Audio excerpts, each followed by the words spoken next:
Hello, and welcome to the Digital Workspace Works podcast. I'm Ryan Purvis, your host, supported by our producer Heather Bicknell. In this series, you'll hear stories and opinions from experts in the field, stories from the front lines, the problems they face and how they solved them, the areas they focused on from technology, people and processes, to the approaches they took that will help you to get to the grips with the digital workspace inner workings.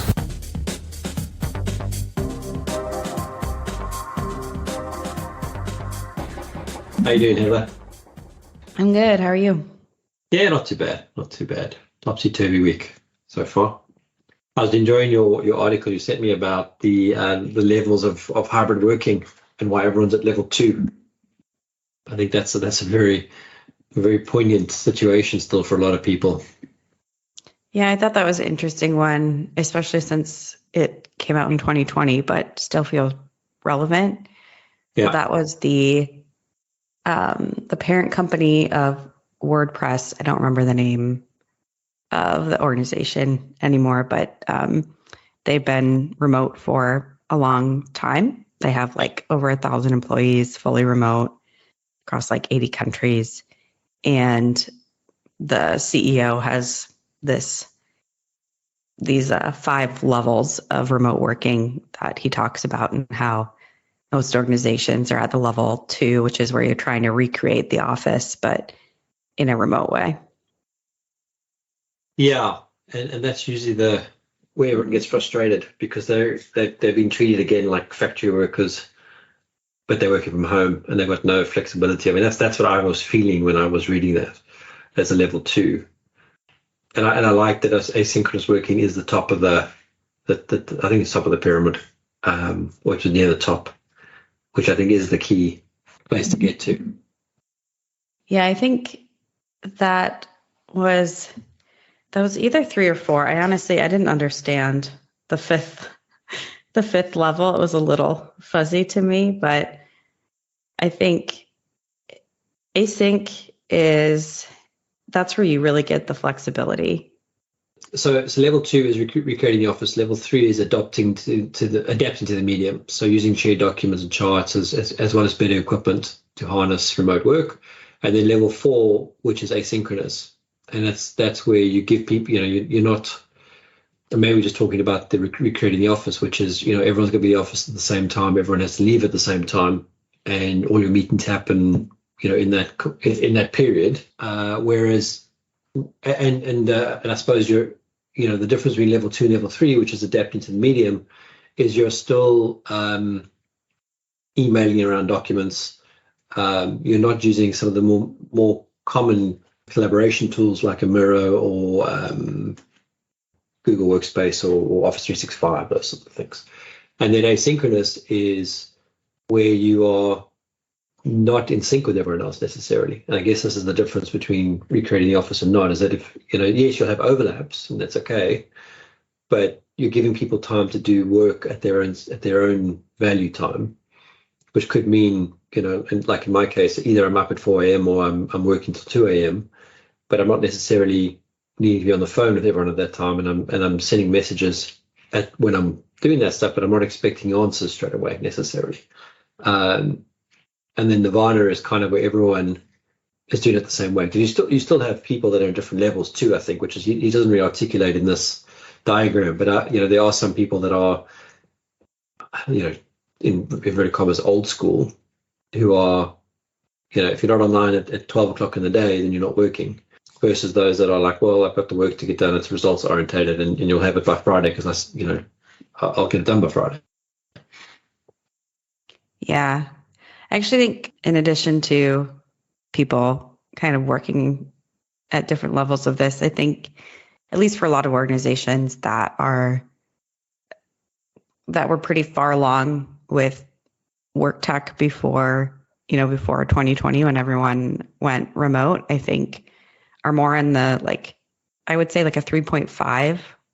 I think the hard part to nail with async is meeting culture, and how to, you have to find ways to work differently to be truly asynchronous. You have to kind of reject most meetings, because it's really hard when you're embracing that style of work to coordinate calendars that because you really don't know. Like you can still plan things, but it's so much harder. And it would disrupt, if someone wants to be someone who starts work at 10 a.m., say, but you need them to be on for a 9 a.m. recurring meeting, that doesn't really gel with the spirit of asynchronous. So how do you make the leap? Because I think to me, that's where a lot of organizations who, aren't the type that just got onto Office 365, let's say, that's where they're at. Yeah, and I think that's where, I don't know if you remember, we had, I think it was Jared on, and they switched out their need. So you still have a scheduled meeting, a scheduled stand-up or whatever, and you can attend that provided you can attend if you want to, but they use other mechanisms, like they were using a bot, and they're using Slack, I think, so a Slack bot, where the same 3 questions that you'd answer in a stand-up, what have you done, what are you blocked by, and what are you working on next? You can answer those things to the bot, or you can attend the meeting and do the same thing. And then they record and transcribe those meetings anyway. So if you do miss the meeting, you could still, hear what's going on. And you can be available in your time zone too. And then if there's still a need for a spin-off meeting where you need to talk to that person, I think he was using Calendly as well, where people can see his diary through Calendly and book the slot.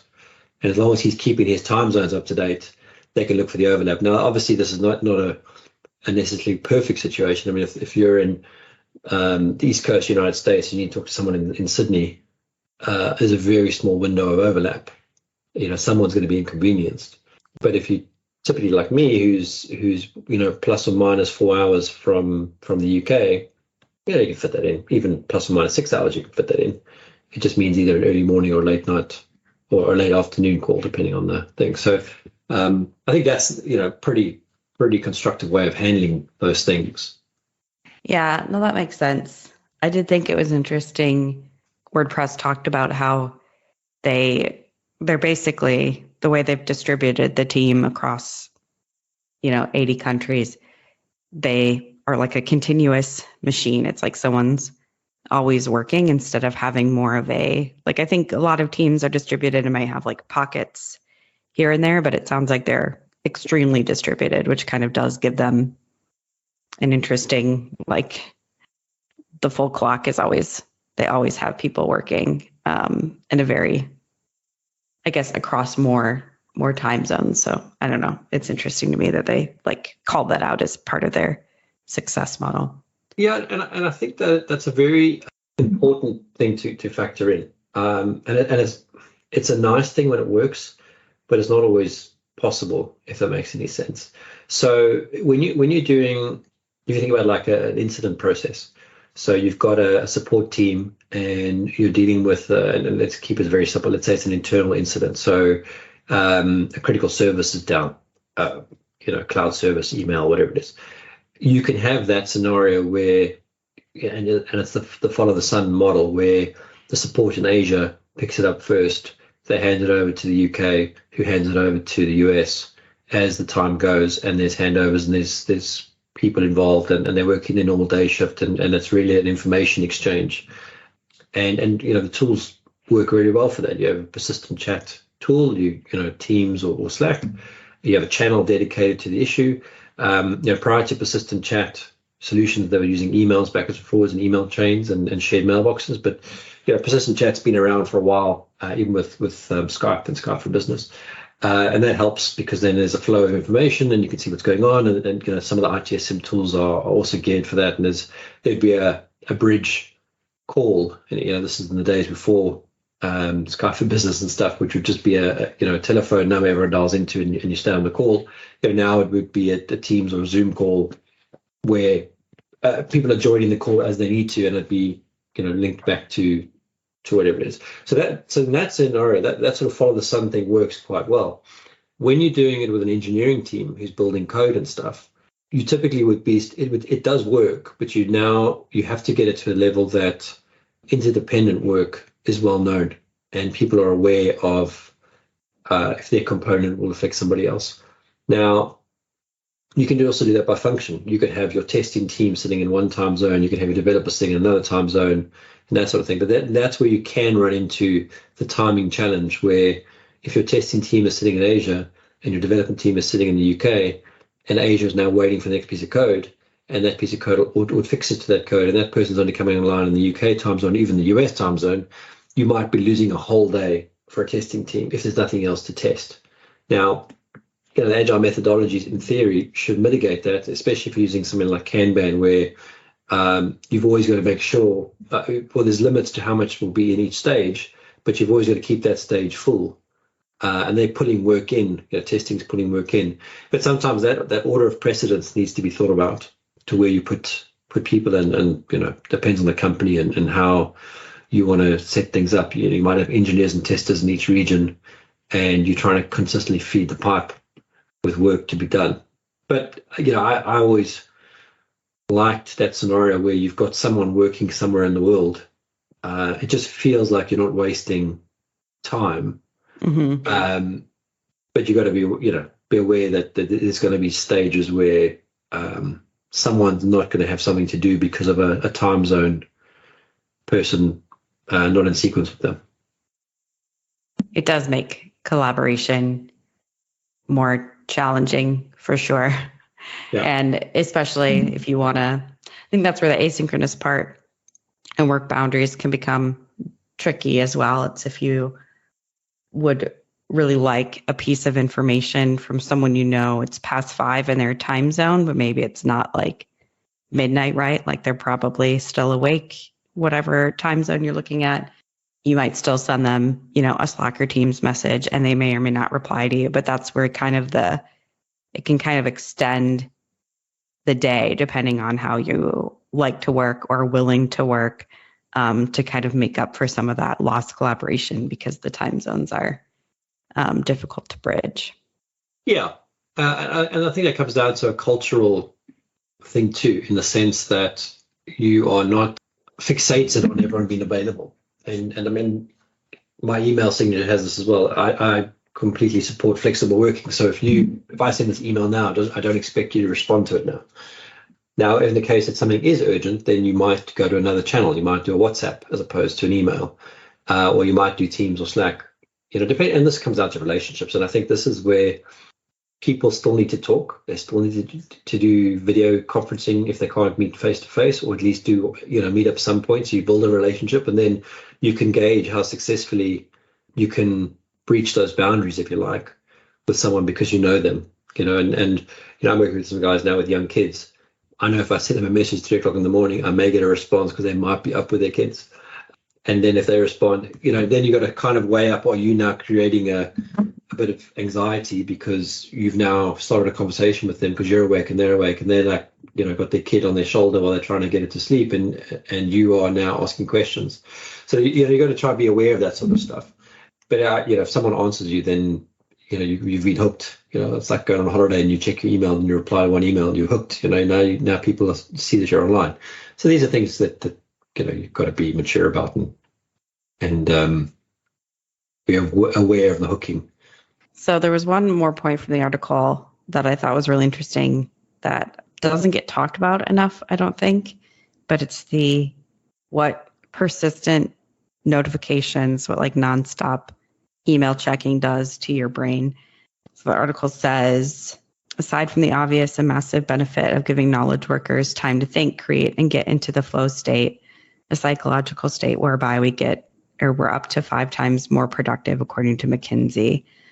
And then the article goes on, but I just think the flow state, the uninterrupted state where you kind of sink into your work, you can do deep work, and you're working more efficiently because you're not constantly losing your train of thought or the process you're in, is so underrated in the way that we work today, and like the digital sort of always on. And it's not even always a external pressure. It's partly like the culture, but it's also the tools, getting notifications and getting, the noises and you can shut things off, but then you're less, you respond less quickly. And I think that one's a hard thing to manage.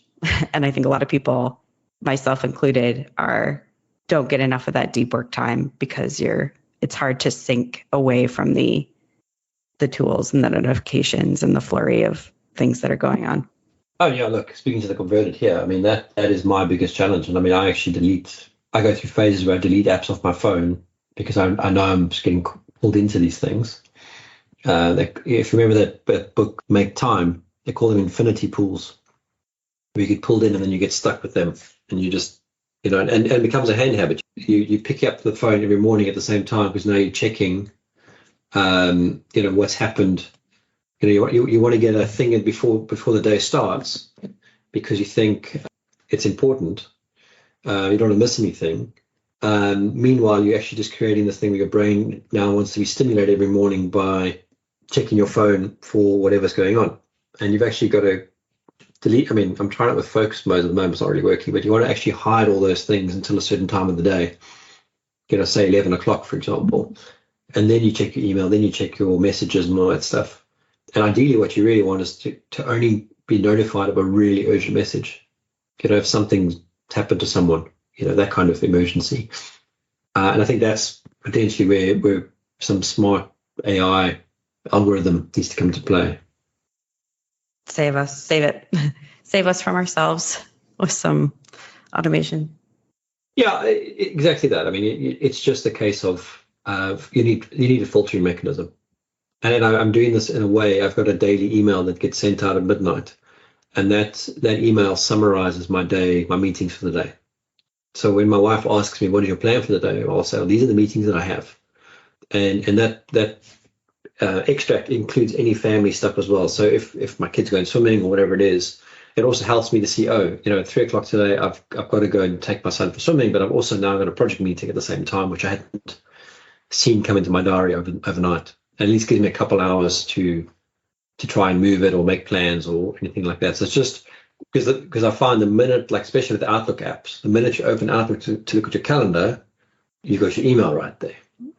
And that's the problem. It's like, there's an email that I need to reply to. And I can reply to that in 2 minutes. So let me reply to it. But then you reply to it, then there's another email that's coming in, and then you're hooked. Yeah. It's a difficult balance working with all this technology. But yeah, I think I need to wrap up there. Yeah. So that was good, Jen. Good stuff. We'll chat on Thursday. Cheers, Dave. Bye. Bye. Thank you for listening to today's episode. Heather Bicknell is our producer and editor. Thank you, Heather, for your hard work on this episode. Please subscribe to the series and rate us on iTunes or the Google Play Store. Follow us on Twitter @the DWW Podcast. The show notes and transcripts will be available on the website www.digitalworkspace.works. Please also visit our website www.digitalworkspace.works and subscribe to our newsletter.